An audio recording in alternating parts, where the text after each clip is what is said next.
I stood in the middle of the living room, gently adjusting the position of the birthday cake, making sure the frosting roses on the side facing the sofa were perfectly intact. 67 years of life have taught me that details are everything, whether it was the neatness of my handwriting on the chalkboard when I taught or the sense of ceremony in life. Mom, don't fuss so much. It's just Caleb's birthday. We can keep it simple. Michael's voice came from the kitchen, his mouth still chewing on the pigs in a blanket I had just pulled from the oven. I pushed my reading glasses up my nose and didn't answer. 12 is an important age. Back when I was a teacher, we called it a critical period for character formation. Although nobody pays much attention to those things anymore, I insisted on giving my grandson a proper birthday party. Grandma, where are my friends? Caleb came bounding down the stairs, his brand new Nikes leaving faint marks on the hardwood floor. I opened my mouth to remind him to be careful, but I swallowed the words back. It was his birthday, after all. They should be here any minute, I said. I had Mr. Henderson pick them up. I reached out to fix his upturned collar, but he dodged away with a flicker of annoyance. Victoria descended the stairs in high heels, a designer dress clinging to her well-maintained figure, showing no sign of being the mother of a 12-year-old boy.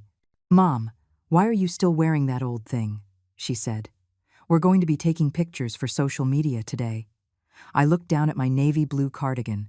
The cuffs were indeed a bit frayed. It was a gift from my students on my 60th birthday 3 years ago. Pure cashmere, and the most comfortable thing I owned. Mrs. Davis, we're here.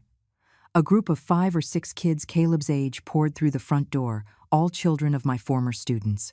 A smile immediately spread across my face as I welcomed them in, telling them to wash their hands and have some snacks. The party was a lively affair for 2 hours. I watched Caleb, surrounded by his friends, blow out the candles, and for a fleeting moment, I saw Michael 30 years ago. Back then, we lived in a small apartment in university housing. Michael's birthday cake was no bigger than the palm of my hand, yet he was as happy as if he had been given the whole world. Mom, take this, Michael said, handing me a greasy paper plate with a large, half-eaten slice of cake drowning in frosting. I took it silently and walked toward the kitchen. In the living room, Victoria was holding up her phone, live streaming the gift-opening session. Look what our baby got, she exclaimed.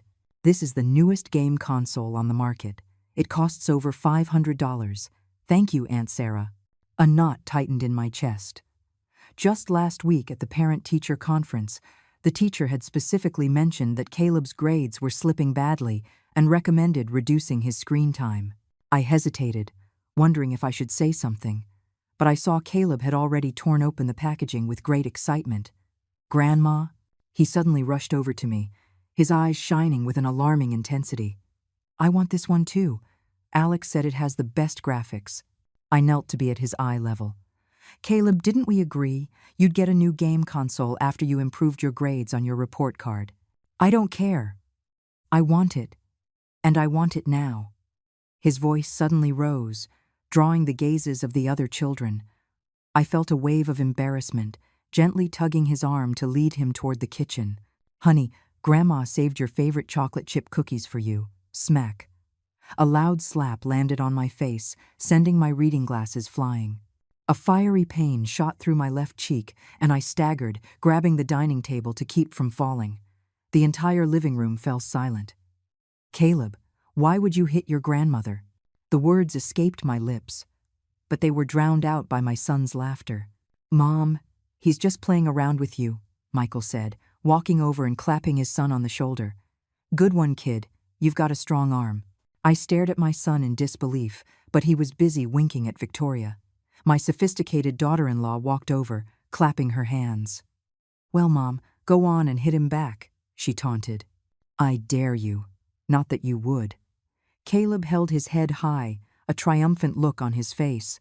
My gaze swept across the faces of the 3 of them, and a sudden dizziness washed over me. It's nothing, I heard myself say calmly as I bent down to pick up my glasses. I turned and walked toward the stairs. Behind me, the sounds of laughter and chatter quickly resumed, as if the whole incident had been nothing but a figment of my imagination. Climbing the stairs, my knees ached more than usual. I closed my bedroom door and leaned against it, taking a deep breath.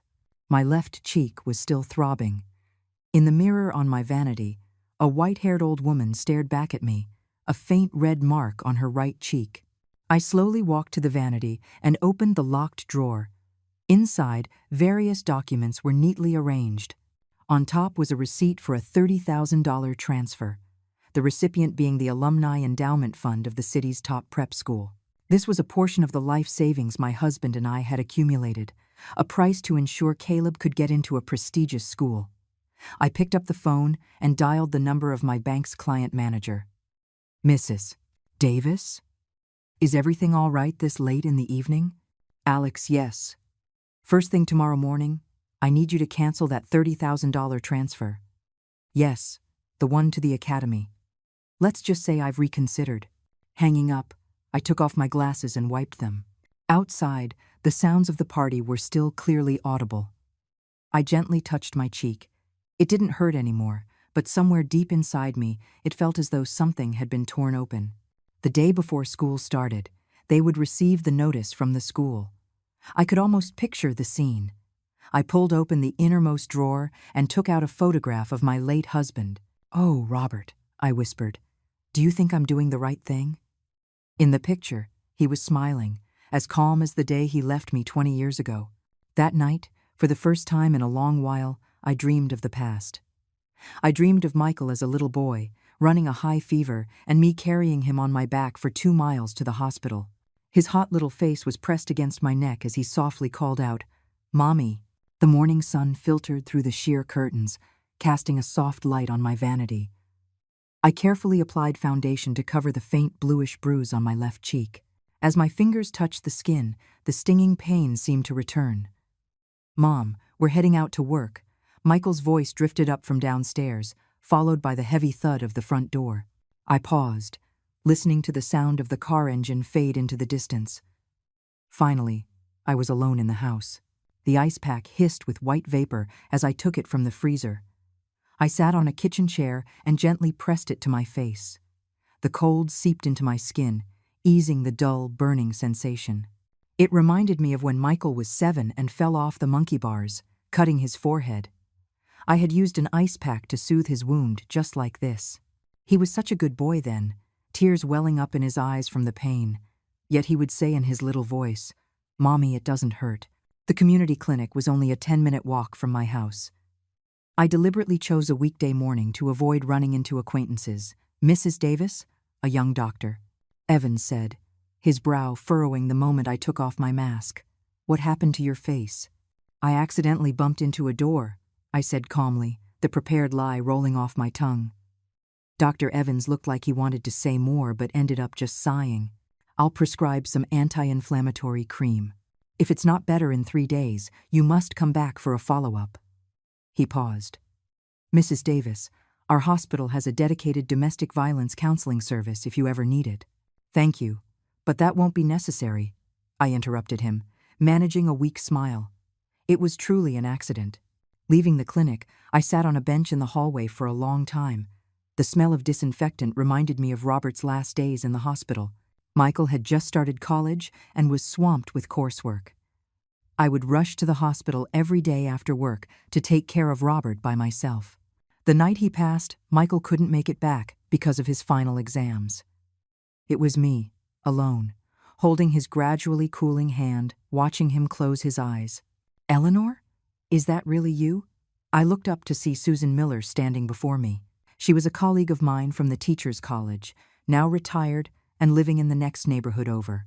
"Susan," I said, instinctively turning my face away, hoping she wouldn't notice the bruise. But years as a teacher had given Susan a keen sense of observation. She sat down beside me and asked directly, "Who did it?"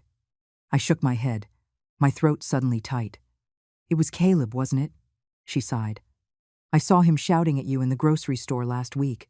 You just smoothed it over, saying he was a teenager." I looked at her, stunned.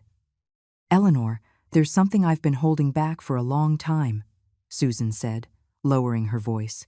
"Last winter, I saw Victoria throw the sweater you knitted into the trash can in the community garden. Last month, I saw Caleb push you downstairs." Why do you keep putting up with it? My fingers clenched the bag of medication, the plastic crinkling loudly. I don't want to make things difficult for Michael. Michael? Susan scoffed. You think he doesn't know how his wife and son treat you?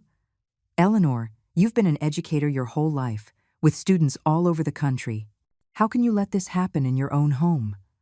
She didn't finish, just squeezed my hand tightly. In that moment, I suddenly realized how clear my situation was to an outsider. When I got home, I went straight to the study. Robert's portrait sat quietly on the bookshelf, his smile gentle. I pulled open the bottom drawer and took out a manila envelope containing all our property documents. The deed to the house clearly had my name on it. This house, in a prime school district, was assigned by Robert's University and later purchased with our joint savings. I opened my savings passbook. The transaction records for the last 5 years were dense. The down payment for Michael's house when he got married, the money for a postpartum nurse Victoria insisted on, and the endless tuition for Caleb's tutoring and extracurricular classes since he was little. I opened my laptop, created a new spreadsheet, and began entering the figures one by one. The number kept growing, finally stopping at an amount that startled me. $87,640. And that didn't even include the $30,000 I had set aside for the school donation. As evening fell, I heard the front door open and the sound of laughter. I quickly closed the laptop and put the documents back in their place. At dinner, I ate quietly, listening to them discuss their plans for the weekend.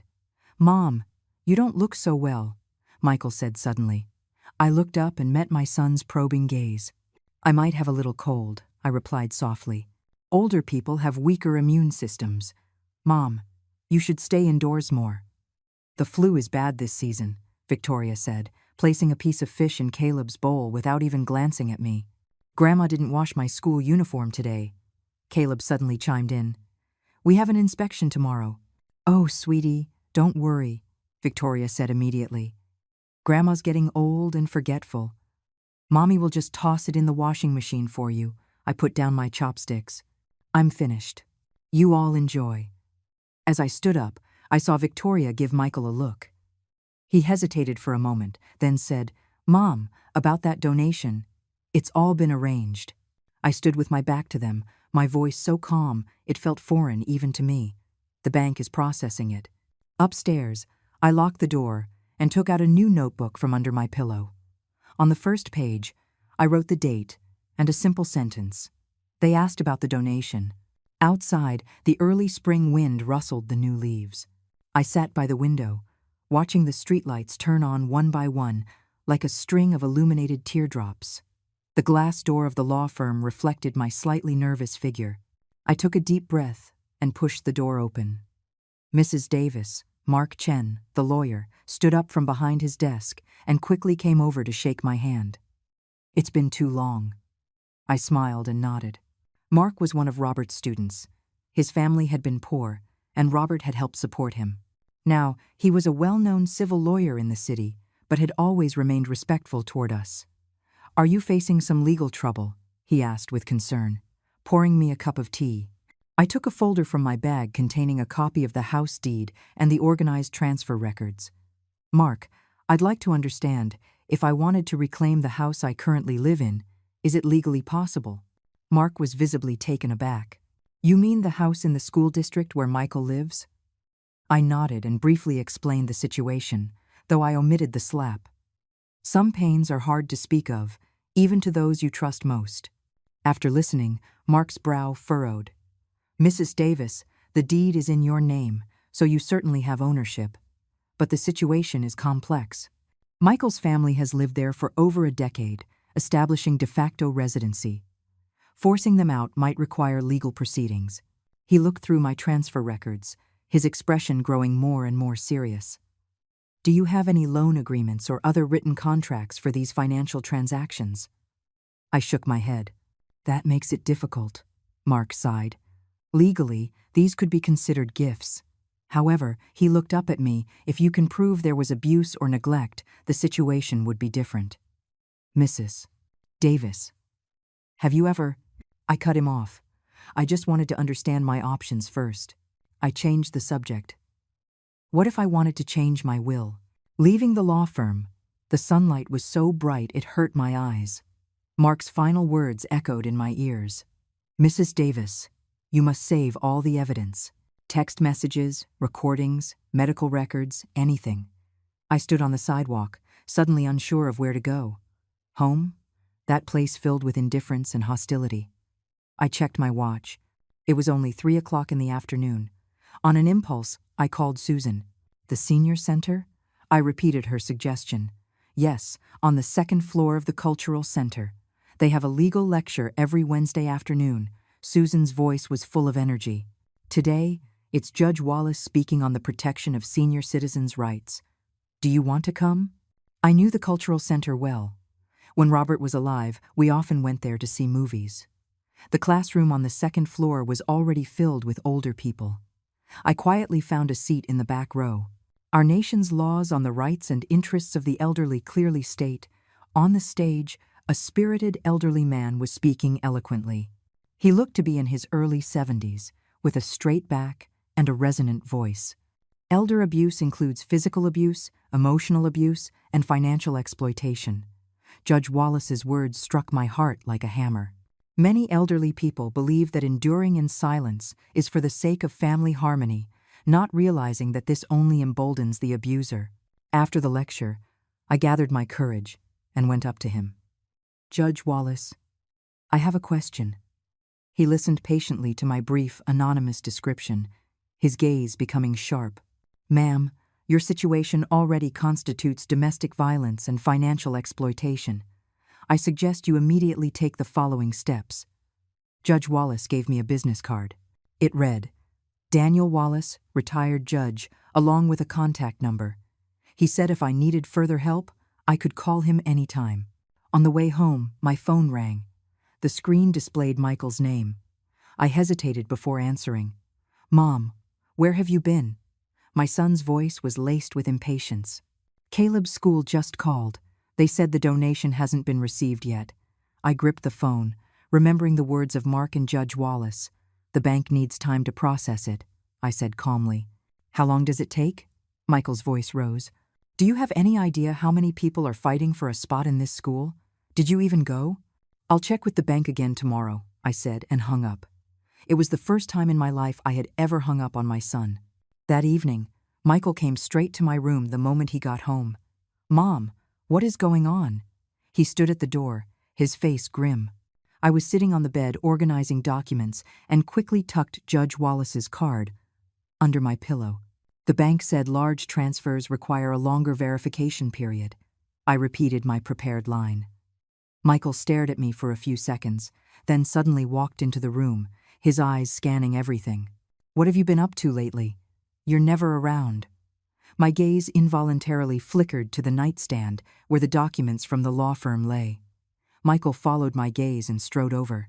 Dad, Grandma's hiding something. Caleb's shriek came from downstairs. Mom fell. Michael's face changed, and he spun around and rushed downstairs. I let out a long breath, quickly hid the files, and followed him down. In the kitchen, Victoria was sitting on the floor, rubbing her ankle, while Caleb stood by, smirking. Seeing us, Victoria immediately put on a pained expression. Honey, I twisted my ankle.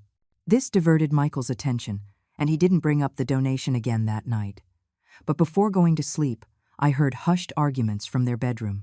That old woman has been acting strange lately. We can't let that money slip away. We have to keep a close eye on her. I gently closed my door, took out Judge Wallace's card from under my pillow, and looked at it for a long, long time.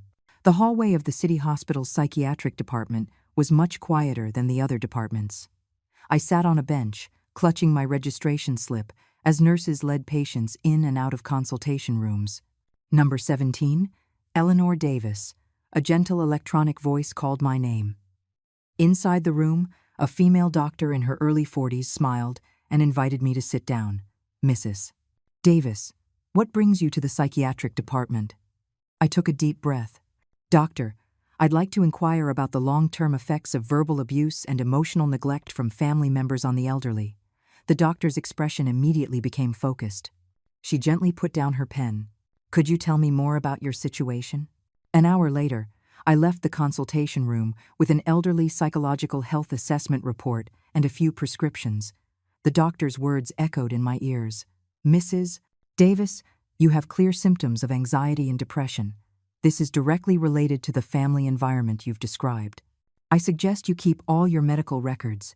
They can be used as evidence if necessary." There was an electronics store near the hospital entrance. I hesitated at the door for a few minutes before finally going in.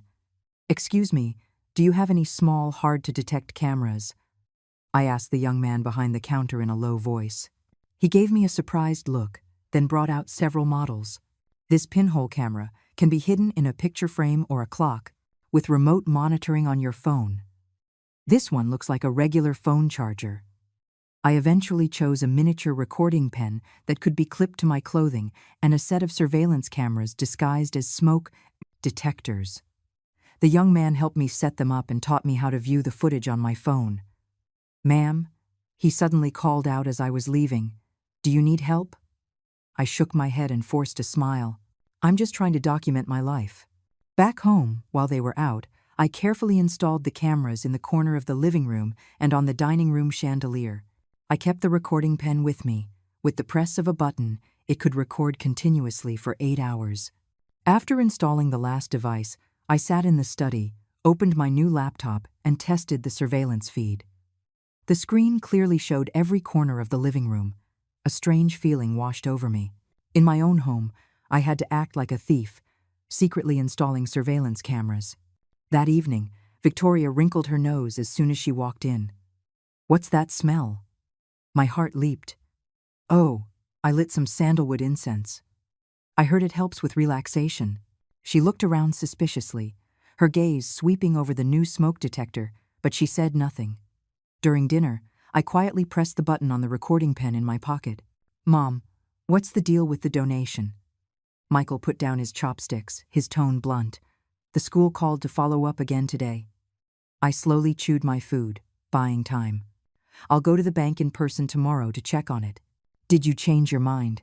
Victoria suddenly interjected, her voice sharp. "You were the one who offered to pay for it in the first place." Caleb mimicked my tone. "Caleb needs to go to the best school, and now you're being a cheapskate." The hand holding my chopsticks trembled slightly, but the recording pen in my pocket gave me strength. "I just want to confirm, if this money is paid, is Caleb guaranteed a spot in the honors class?" "Of course," Victoria said smugly. "My dad is friends with the vice principal. Once the money is there, the spot is ours." "Mom, you don't need to worry about all this," Michael cut in. "Just transfer the money to me, and I'll handle it." I nodded without saying a word, but I mentally filed away this crucial piece of information. The next day, I went to the bank, but not to make a transfer. I had an appointment with my personal client manager, Alex, to review all my accounts. "Mrs. Davis, you have $650,000 in fixed deposits and $210,000 in your checking account," Alex said, pointing at the screen. "And then there's that $30,000 transfer you asked to cancel." I thought for a moment. "Alex, if I wanted to set up a dedicated education fund, one for a specific purpose, is that possible?" "Of course," Alex nodded. "We can set up a trust account with a designated beneficiary and specific conditions for use. For example, it can only be used for tuition payments or only after certain academic standards are met." 2 hours later, I walked out of the bank with a letter of intent to establish an educational trust fund. The $30,000 had been transferred to a special account, accessible for Caleb's education only when he met the conditions I had set. On the way home, I took a detour to the park Robert used to love. The spring sun was warm on my skin. I sat on a bench, watching the light dance on the lake. "Mrs. Davis, what a coincidence." I looked up to see Judge Wallace standing before me, a book in his hand. "Judge Wallace," I said, standing up, feeling a bit flustered. He smiled and sat down beside me. "Just out for a walk." We started talking, from the weather to new movies, and eventually, the conversation turned back to my situation. In the sunlight of the park, I found I could speak more openly about my pain, even about the slap. After listening, Judge Wallace's face grew serious. "Mrs. Davis, the evidence you're collecting is important, but what's more important is protecting yourself. If they find out what you're doing, I understand. I nodded. Here's my friend Sarah's number, he said, writing a number on the back of his card.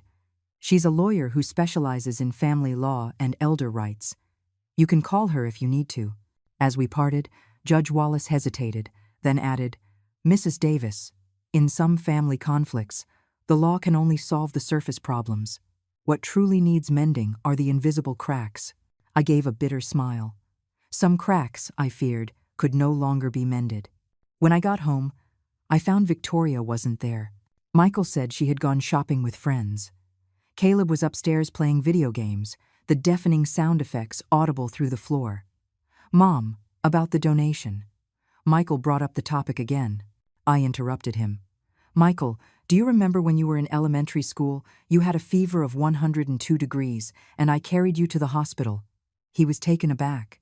Why bring that up all of a sudden? It was pouring rain, and there were no taxis on the road, I continued, watching his reaction. I fell and scraped my knee, but I still got you to the hospital safely. Michael looked uncomfortable. Mom, what's the point of all this? I just want to know, I asked softly, why you haven't once asked me how I got the bruise on my face. His expression changed. You said you bumped into the door. I shook my head, turned, and went upstairs, leaving him standing alone in the living room. That night I lay in bed, reviewing the surveillance footage on my phone. In the video, Victoria was on the phone in the living room. The old lady has been acting mysterious lately. I suspect she's transferring assets. We need to watch her closely. My dad said that house is worth at least $1 million. I turned off the video and opened a recording file. Michael and Victoria's conversation was crystal clear. If my mom tries to pull any tricks, we'll get a doctor to certify that she has dementia. Then I'll be in control of all the assets. I took off my reading glasses and rubbed my tired eyes. Outside, a full moon hung in the sky, its cold light shining down on this no longer warm home. In the senior center classroom, about 20 silver-haired students were listening intently. Today's speaker was Ann Fisher, the director of the Senior Services Center, and the topic was how seniors can protect their legal rights. Many of our senior friends think that writing a will is bad luck, Ann said gently. But in reality, a clear will can prevent many family disputes after you're gone. I sat in the front row, taking careful notes. Ever since meeting Judge Wallace, I had started attending these legal lectures regularly. Today, I came an hour early just to get a good seat. After the lecture, I stayed to consult with Ann. Director Fisher, if I want to amend my will, what's the procedure? She took my hand warmly. Mrs. Davis, first, you need to have a clear list of your assets, and then, after a half-hour in-depth conversation, Ann gave me a sample will and an asset inventory form. Mrs. Davis. She hesitated. If you are experiencing domestic violence, our center can provide a temporary shelter. I thanked her for her kindness but didn't pursue the topic. Some sense of shame still lingers, even in this enlightened age. From the senior center, I went straight to Mark Chen's law firm. This time, I brought all the evidence I had collected: medical records, surveillance videos, audio recordings, and transfer receipts. After reviewing all the materials, Mark's face was terrifyingly grim. Mrs. Davis, this is more than enough to prove you have been subjected to long-term domestic violence and financial exploitation. Under the Violence Against Women Act, you can apply for a protection order. I want to amend my will first, I said. Mark nodded and took out a standard form. How do you wish to distribute your assets? I had already thought it through. 80% of the house and my savings will be donated to the city's education foundation to establish the Eleanor Davis Teachers Award Fund. The remaining 20% will go to Michael, but with conditions. He must attend family education courses, and Caleb must give me a written apology. Mark recorded my requests, offering legal advice along the way. 2 hours later, a new draft of the will was complete, waiting only for official signing and notarization. Mrs. Davis, Mark said as he saw me out, are you really determined to go this far? Not give Michael another chance? I looked out at the bright sunshine.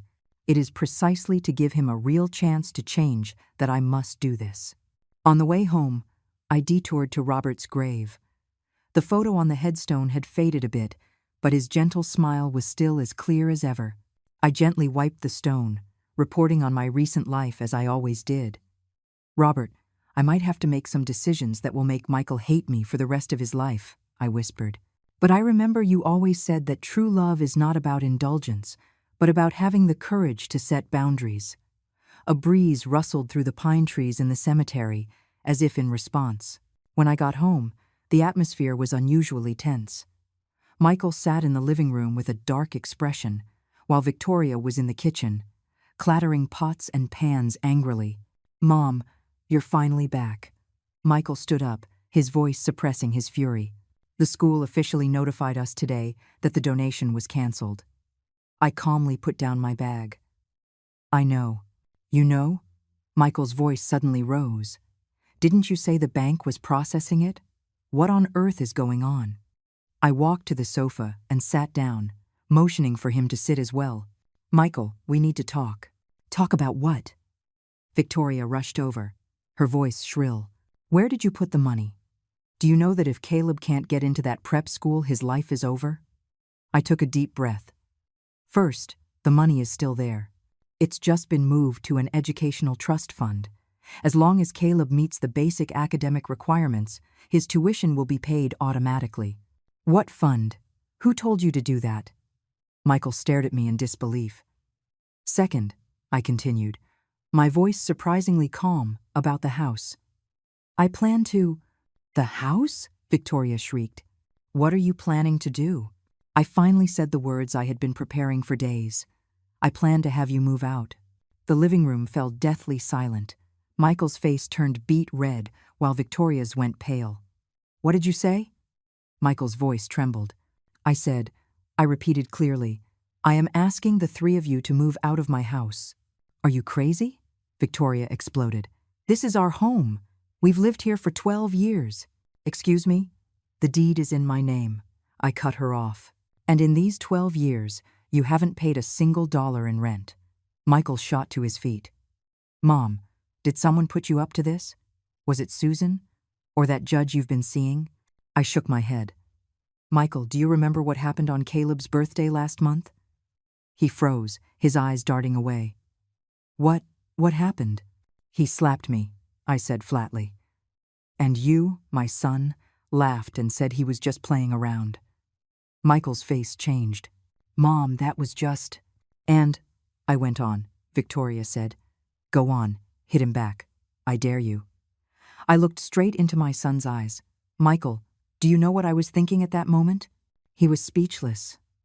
"I was thinking," I said softly, "when did the son I raised with so much love and hardship become such a cold, indifferent stranger?"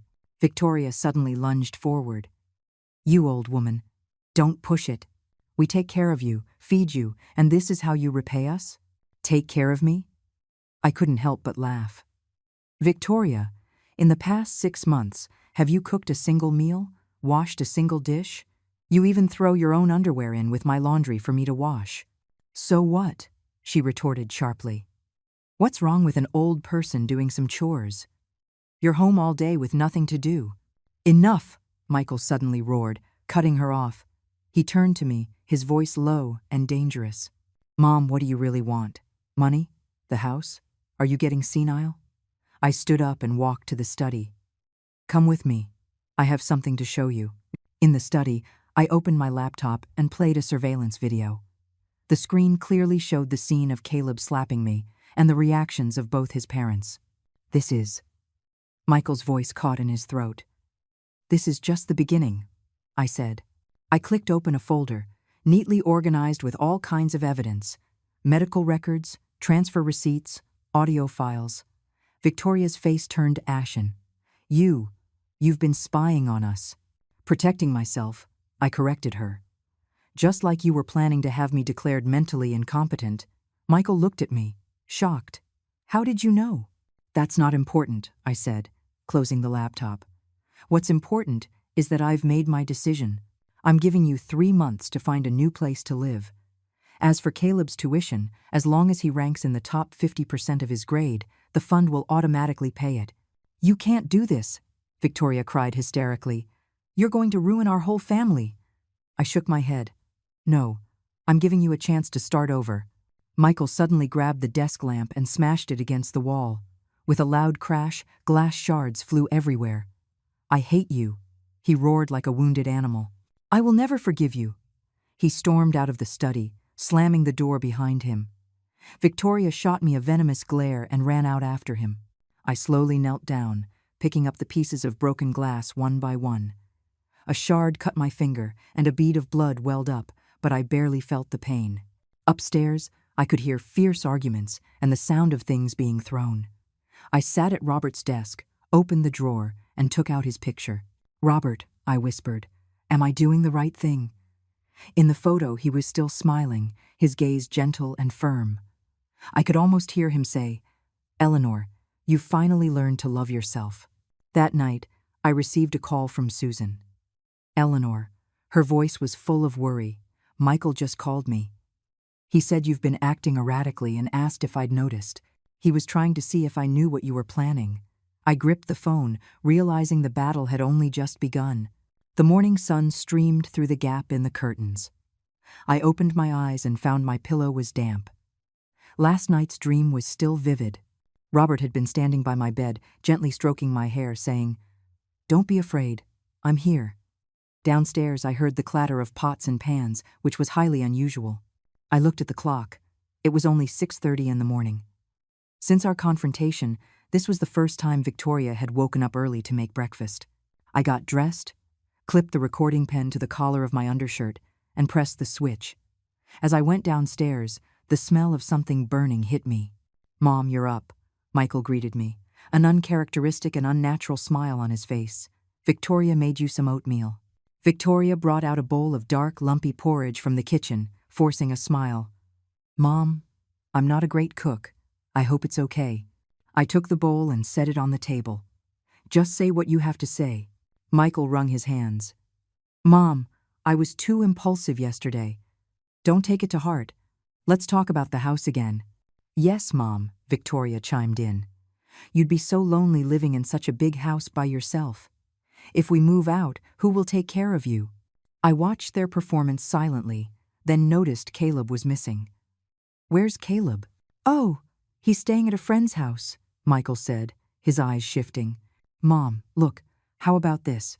We'll handle the donation thing your way, but please, let us keep the house. It's the only home we have." I shook my head. "Michael, do you know how much this house is worth?" He paused. "Maybe 500 or 600,000? $830,000, I said calmly. "I just had it appraised last week." Victoria gasped, her eyes lighting up. "Mom?" Michael's voice suddenly broke. "Do you remember when I was little? We lived in that tiny apartment, and it was so cold in the winter you'd hold my feet in your arms to warm them up. A sharp pain pierced my heart. Of course, I remembered those memories. Every single detail was seared into my mind, but it was precisely because I remembered the warmth of the past that I couldn't tolerate the coldness of the present." "I remember," I said softly, "and that's why I have to do this." Victoria's expression suddenly changed. "Old woman, don't be ungrateful. We're begging you, and you're still putting on airs." "Victoria," Michael snapped at her, but it was too late. I stood up. "I'm going to the senior center. I won't be back for lunch." Walking out of the house, I let out a long breath. My phone vibrated. It was a text from Susan. "Eleanor, Michael is asking around about the diagnostic process for dementia. Be careful." I replied with a "thank you" and went straight to Mark's law firm. "Mrs. Davis," Mark said, his face grim after reviewing my latest recordings and text messages. "This is more serious than I thought. They might be preparing to file a petition to have you declared legally incompetent." I clutched my teacup. "What should I do?" "We strike first," Mark said decisively. "We can file a property rights lawsuit to confirm your full ownership of the house. At the same time, we'll file for a temporary restraining order to prevent them from transferring any of your assets." 2 hours later, I walked out of the law firm with a civil complaint and a request for a restraining order. The sun was glaring. I put on my sunglasses and suddenly saw a familiar figure across the street.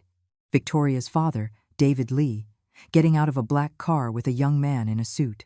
I quickly ducked into a nearby pharmacy and watched through the window as they entered the same building as the law firm. My heart sank. The Lees had clearly hired their own lawyer. The senior center had a crafts class today, but I was in no mood for it. I sat on a bench on the campus and called Judge Wallace. "Judge, it's Eleanor Davis." Half an hour later, we met at a nearby tea house. Judge Wallace listened to my story, his brow furrowed. "Mrs. Davis, you need to prepare yourself. This family dispute could escalate into a public legal battle." "I'm prepared," I said, my voice steadier than I expected. Judge Wallace handed me a slip of paper. "This is my friend Ann Fisher's number. She's the director of the City Senior Services Center. If things get urgent, you can call her for help." On my way home, my phone vibrated incessantly. Michael had left over a dozen missed calls, finally sending a text. "Mom, the school called and said Caleb's admission has been revoked. What on earth did you do?" I didn't reply. The donation was just the beginning. The real shock was yet to come. I pushed open the door to a thick cloud of cigarette smoke. In the living room, David Lee was sitting in the main armchair, puffing away. Michael and Victoria stood on either side, their faces grim. Caleb was there too, head down, playing on his phone, not even looking up when I came in. Well, if it isn't my dear in-law," David Lee said with a smirk. "We were just waiting for you." I put down my bag and asked calmly, "What's going on?" David Lee stubbed out his cigarette. "I hear you're trying to kick my daughter, son-in-law, and grandson out of the house." "It's my house," I said, looking him straight in the eye. "Your house?" David Lee sneered. "What does an old woman like you need with so much property? Michael is your only son. It'll all be his eventually. What's the point of all this drama now? Are you going senile?" I turned to Michael. "Is that what you think too?" Michael avoided my gaze. "Mom, Mr. Lee is here to mediate. Don't be so stubborn." "Mediate?" I laughed. "Mediating with a lawyer in tow?" David Lee's face changed. "How did you know?" He caught himself. "Did you follow us?" "This is my neighborhood. I was just taking a walk and happened to see you," I said, sitting down on the sofa. "Mr. Lee, this is our family matter. Please don't interfere." "Family matter?" David Lee slammed his hand on the table. "You messing with my daughter is my business. Let me tell you, Eleanor, don't think you can do whatever you want just because you're old. I have connections in this city." I calmly took the court's notice of acceptance from my bag. "I just got this today. The court has accepted my property rights lawsuit. Until a verdict is reached, no one can transfer my assets." Michael snatched the document, and after a quick scan, his face went pale. "Mom, you're actually suing us?" "I'm not suing you," I corrected him. "I'm confirming my legal rights." David Lee grabbed the paper, glanced at it, and then laughed. "Fine. You want to play legal games? So be it." He turned to the young man beside him. "Alex, tomorrow, file a petition to have her declared incompetent. We'll see how she fights a lawsuit then." I stood up. "I'm asking you to leave my living room. If you don't, I'll have to call the police." "The police?" Victoria shrieked. "Go ahead. Let the police see how you abuse your grandson and bully your own son." I walked to the telephone and picked up the receiver. Seeing this, David Lee stood up with a snort. "Fine, we'll see about this. Michael, Victoria, pack your things. You're coming to live with me." Half an hour later, they left with several large suitcases. As he was leaving, Caleb made a face at me. Old hag. The moment the door closed, my legs gave out, and I sank to the floor.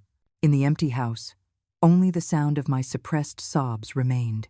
The morning sun shone on the dining table as I ate a simple breakfast alone, a slice of toast and a fried egg. It had been 3 days. The house was so quiet I could hear the ticking of the clock. Suddenly, my phone rang. It was an unknown number.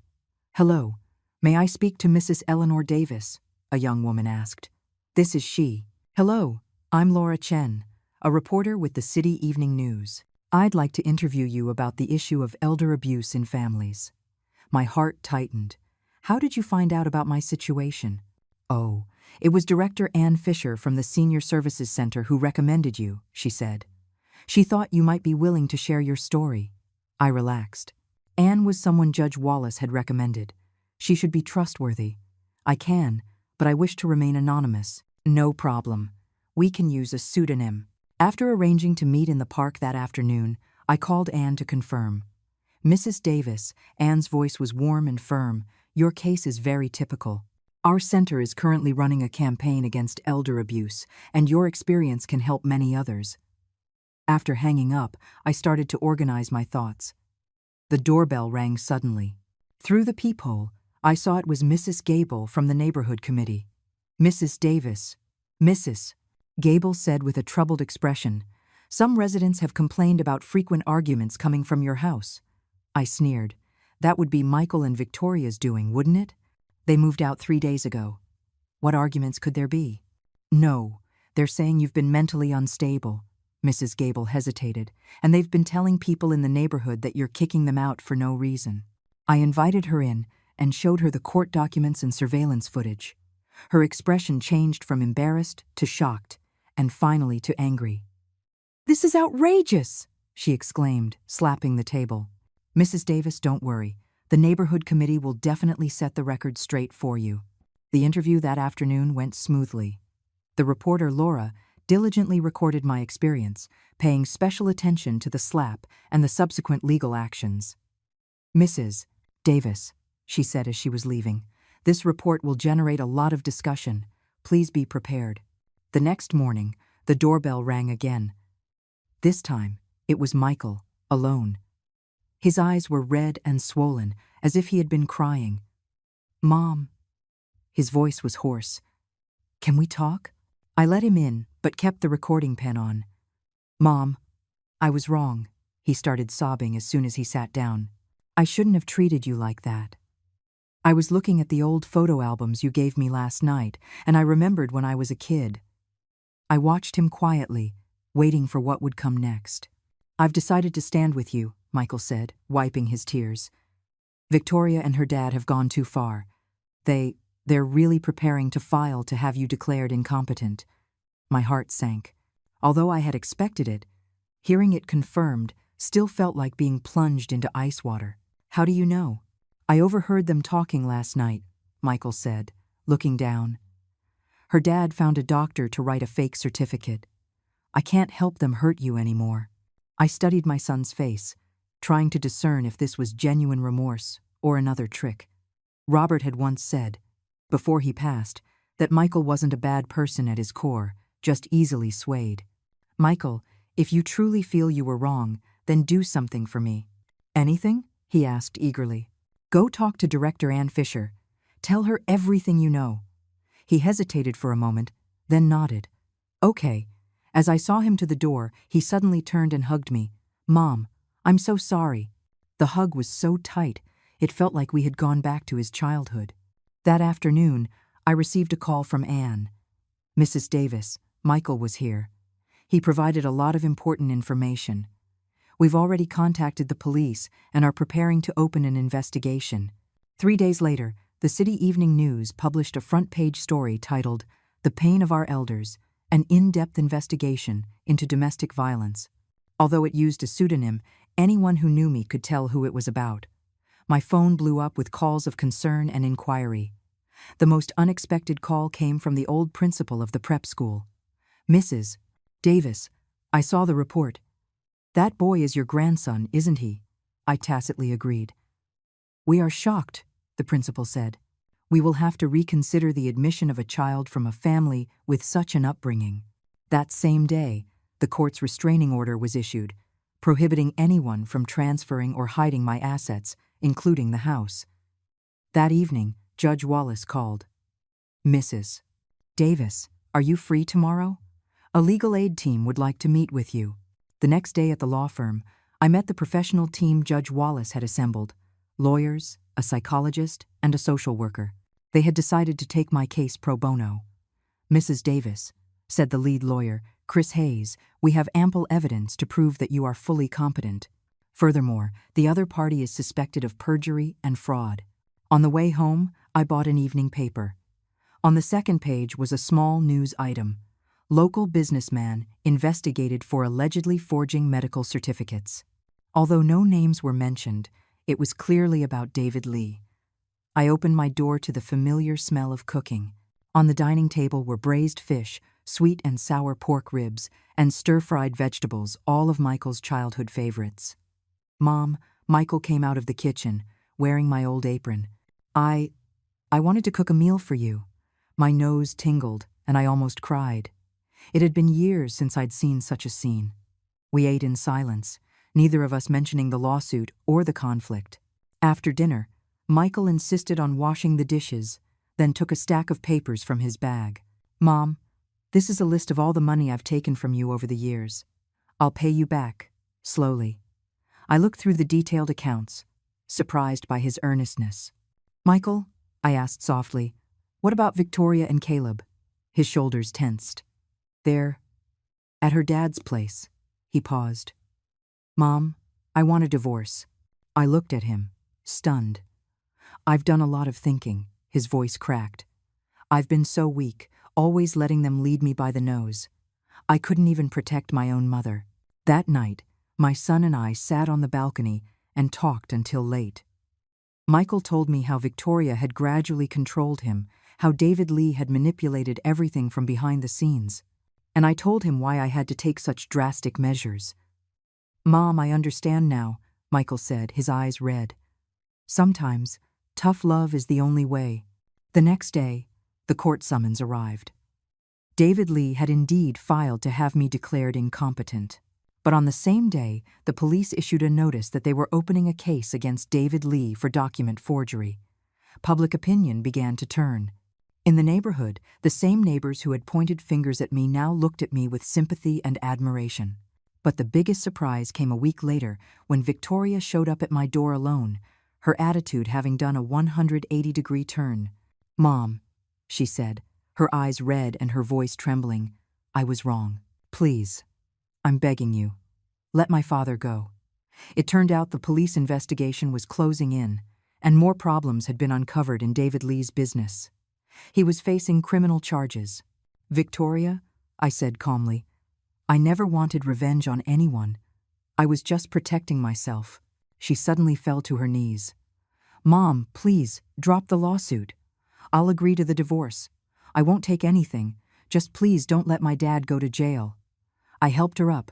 "I won't drop the lawsuit, but I can write a letter of leniency, explaining that your father acted foolishly in the heat of the moment." She left in tears.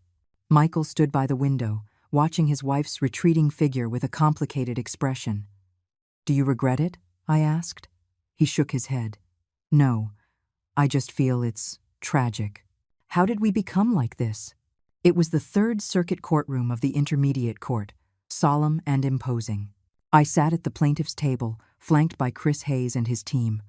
Across from us, at the defendant's table, David Lee sat with his lawyer, his face grim.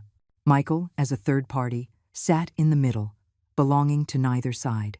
The gallery was packed. Reporters, staff from the Senior Services Center, neighbors, and even some of my students from years ago. "All rise." "This court is now in session," the judge announced, banging the gavel. "The matter before the court is the petition to declare a natural person legally incompetent." David Lee's lawyer spoke first. "Your Honor, my client has ample evidence to prove that the respondent, Eleanor Davis, has been exhibiting abnormal behavior recently, suspected to be the early stages of dementia." He presented a medical certificate and several witness statements from neighbors, claiming I had memory loss and emotional instability. When it was our turn, Chris Hayes rose calmly. "Your Honor, we first question the authenticity of this medical certificate. In fact, the doctor who issued it is currently under police investigation for suspicion of forging medical documents." The judge's brow furrowed. "Do you have proof?" Chris presented the police case notice and my own official hospital physical exam report. "On the contrary, we have a report from City General Hospital confirming that Mrs. Eleanor Davis is fully mentally competent." Next, Chris played the surveillance video of Caleb slapping me and the audio recording of Victoria saying, "I dare you." A gasp went through the gallery.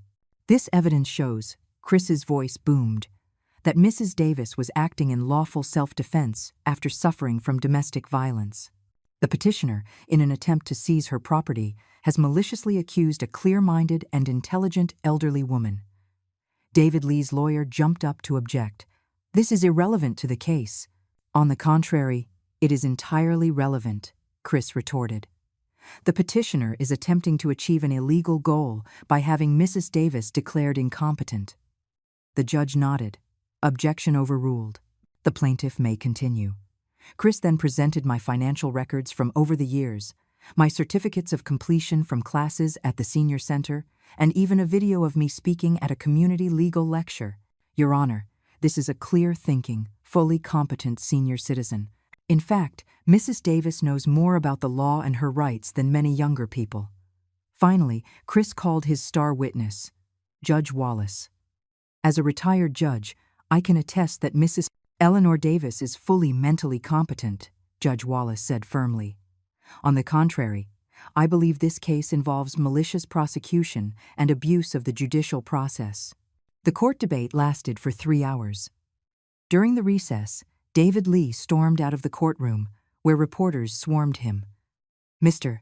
Lee, do you admit to forging the medical certificate? Were you attempting to seize your mother-in-law's assets? He pushed past them and fled. Michael remained in his seat, his expression unreadable. When the court resumed in the afternoon, the judge delivered the verdict on the spot. After careful review, this court finds that the respondent, Eleanor Davis, is fully competent. The petitioner David Lee's application lacks factual and legal basis and is hereby dismissed. Applause erupted from the gallery. The judge banged his gavel for order, then added, "This court notes that this case may involve criminal offenses, and the relevant materials will be transferred to the public security organs for investigation." Walking out of the courtroom, I was met with a barrage of cameras and microphones.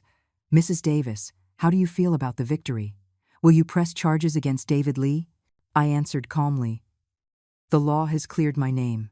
As for the rest, I will leave it to the judicial system." That night, my house was lively for the first time in a long time. Judge Wallace, Ann Fisher, Susan, and Chris Hayes all came over. Michael personally cooked a table full of food. "To Eleanor," Ann said, raising her glass, "you've made history. This is the first case in our city where a senior has successfully fought back against a false competency claim." Everyone chatted and drank merrily. Only Michael seemed preoccupied. After the guests left, he quietly cleaned up. "Worried about Victoria and Caleb?" I asked. He nodded. After Caleb was rejected by the school, Victoria sent him to live with her parents out of state. "Do you want to save your marriage?" I asked directly. He shook his head. "No, I'm just worried about Caleb. He became this way." "I'm responsible." I patted my son's shoulder. "Blood is thicker than water. When the dust settles, you can go see him." The next day, the City Evening News ran a front-page story about my victory with the headline, "Law Vindicates Wise Elder." The paper also published an editorial calling for more social attention to the rights of the elderly. A week later, the Public Security Bureau announced that David Lee had been criminally detained on suspicion of forging official documents. Victoria completely broke down and proactively sought out Michael to sign the divorce papers. But the most surprising thing was that the old principal of the prep school came to my door in person. "Mrs. Davis," he said sincerely, "we have reconsidered your grandson's admission. Although his family upbringing has issues, the child himself is innocent." I shook my head. "Principal, thank you for your kindness. But Caleb first needs to learn to respect others, especially his elders." After seeing the principal out, Michael walked over, his eyes red. "Mom, thank you for still thinking of Caleb." I sighed. He is my grandson, after all. As media coverage deepened, my story sparked a wide public discussion. A television station invited me for an interview. The Senior Services Center hired me as a consultant, and someone even suggested I run for city council representative. But I declined them all. What I really wanted to do was to start a non-profit organization to help abused elderly people. "Mom," Michael said one day, "I want to move back in to be with you. Just the two of us." I looked at his hopeful eyes and gently shook my head. Michael, you need to have your own life. I'll keep the house. You can come visit me any time. He was disappointed but understood. The next day, he rented a small apartment nearby and began to learn to live independently. Meanwhile, my nonprofit was coming along smoothly. Judge Wallace volunteered to be the legal advisor. Anne provided venue support, and even Chris Hayes offered pro bono services. While preparing the materials, I came across an old photo of Robert. He was in his judge's uniform, handsome and upright. On the back, he had written a line, "With reverence for the law, one can win the hearts of the people." I gently traced the words, as if touching his very soul. "Robert," I whispered. "I did it." The logo for the City Hospital's psychology department is an abstract green tree, its branches reaching upward, symbolizing growth and hope. I stood in the waiting area, looking at this logo with mixed feelings. "Mrs. Davis, you can go in now," a nurse called kindly. In the consultation room, besides the familiar doctor, Evans, there was a middle-aged man and a young boy. The boy had his back to the door, but I recognized him instantly. It was Caleb. "Grandma!" He turned around and called out softly. I stood frozen. It had only been 3 months, but he had grown taller. The hostility in his face was gone, replaced by a touch of unease. "Mrs. Davis," Dr. Evans stood to greet me. "This is Caleb's therapist, Dr. Peterson. They were hoping you would participate in his treatment process." I sat down and listened as Dr. Peterson explained. "Caleb has shown significant aggressive behaviors and emotional cognitive impairment. We believe this is directly related to his family environment." Caleb kept his head down, fidgeting with his fingers.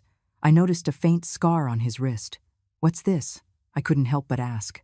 "Self-harm behavior," Dr. Peterson said in a low voice. After the divorce, Victoria was emotionally unstable and often beat the child. One time, she even... My heart tightened as I looked at Caleb. He kept his head down, but I saw a tear fall onto his knee. "Caleb," I called his name softly, "look up at Grandma." He slowly raised his head, his eyes red and swollen. In that moment, I didn't see the rebellious teenager who had hit me, but a hurt child who needed love. "Does it hurt?" I asked, pointing to his wrist.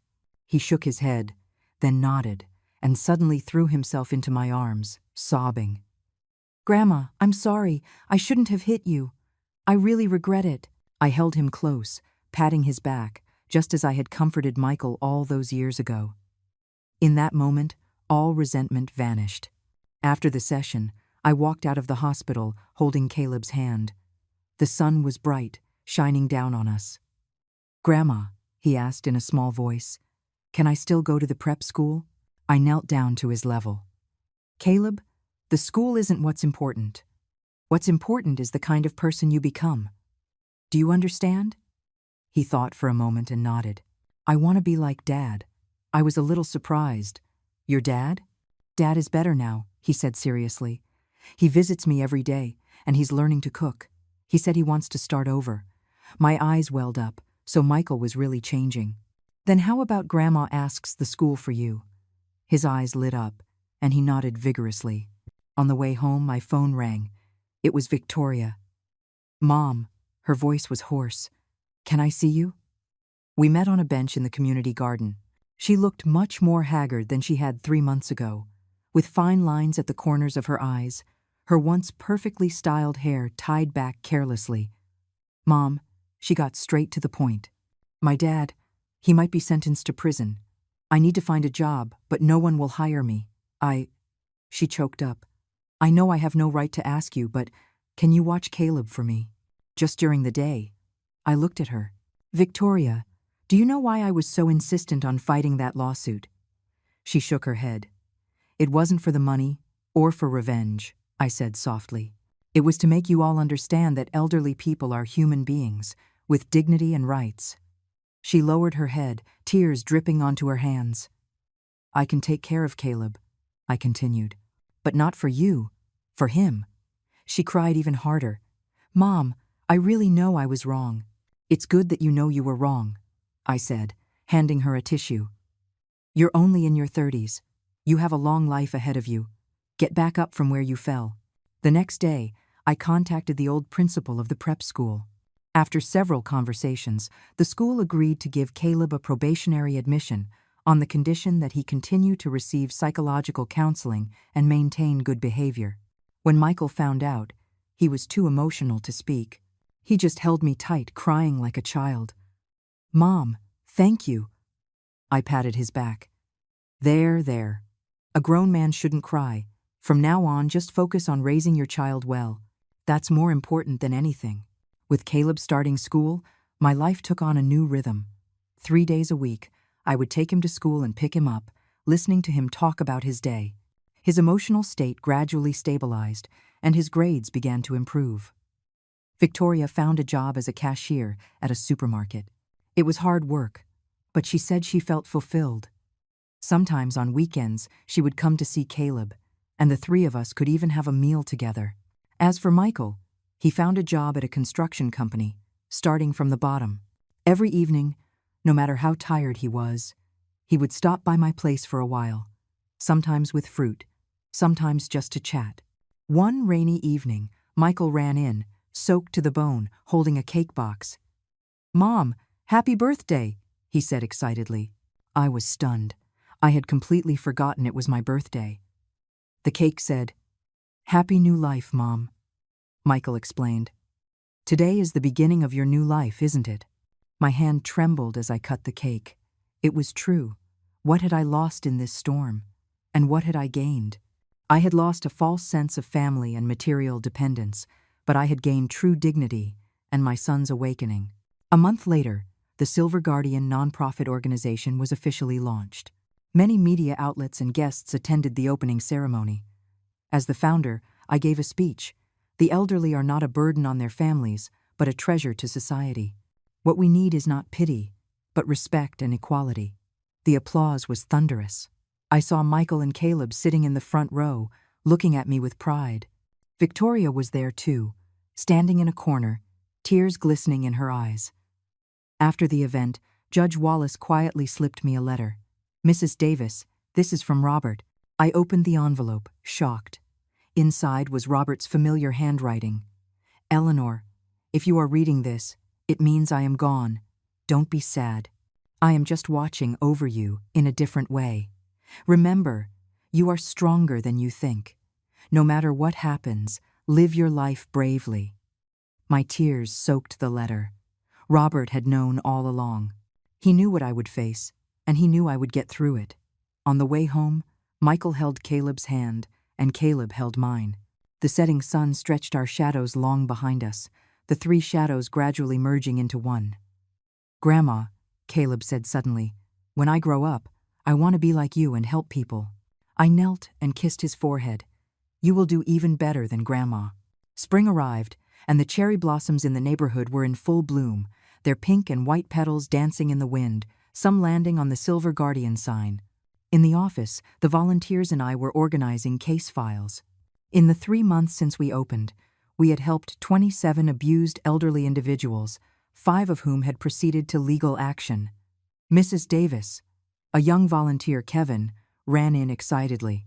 "The TV station wants to interview you for a special feature on senior citizens' rights." I smiled and shook my head. "Let Director Fisher go. She's more eloquent." "No way," Anne said, walking in just then. "You're the heart and soul of our organization. It has to be you." As we were laughing, Michael pushed open the door, holding a stack of documents. "Mom, it's done." It was the paperwork for the house title transfer. I had decided to formally transfer the house to Michael and Caleb, while retaining the right of residence. This way, their needs were met, and my rights were protected. "Thank you, Mom," Michael said, carefully putting the documents away. "By the way, Caleb has a parent-teacher conference next week. Can you come?" "Of course," I agreed readily. On the day of the conference, the school auditorium was packed. Caleb was asked to speak as the most improved student. The applause was unending. I sat in the parents' section, looking at my confident, bright grandson on stage, barely recognizing the boy who had once hit me, Mrs. Davis. A familiar voice sounded behind me. I turned to see Victoria. She was wearing a smart suit, her hair neatly tied up, looking much more put together. "You came alone?" she asked a bit timidly. "Michael had something come up at work." I shifted over. "Sit here." She sat down, looking flattered. When Caleb said on stage, "I especially want to thank my grandma and my mom," both our eyes welled up. After the meeting, Victoria gathered her courage and asked me, "Mom, can I buy you a cup of coffee?" In the coffee shop, she told me she had been promoted to department supervisor at the supermarket. She also shyly mentioned that a divorced colleague, a middle school teacher, was pursuing her. "He's a nice man," she said, stirring her coffee. "But I wanted to ask for your opinion first." I was taken aback. The once arrogant and domineering daughter-in-law was now asking for my advice. "As long as you like him and he's good to you, I have no objection," I said gently. Her eyes lit up. "Then, can I bring him to meet you?" Of course, I nodded. Walking out of the coffee shop, the sun was perfect. Victoria hesitated for a moment, then suddenly hugged me. "Mom, thank you." The hug felt so natural, as if the years of resentment had never existed. That weekend, my house was full of life.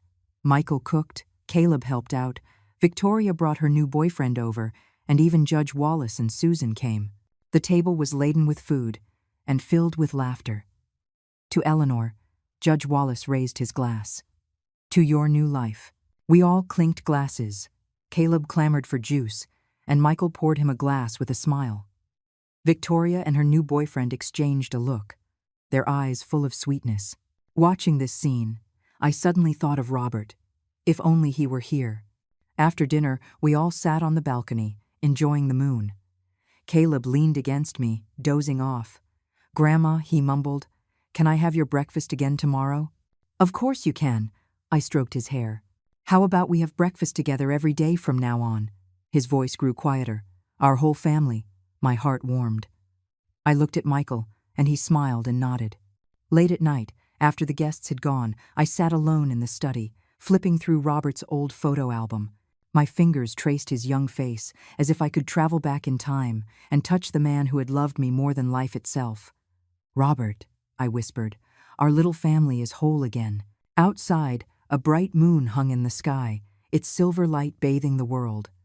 The cherry blossoms swayed gently in the night breeze, their falling petals like a soft, gentle snow. Tomorrow would be another new beginning.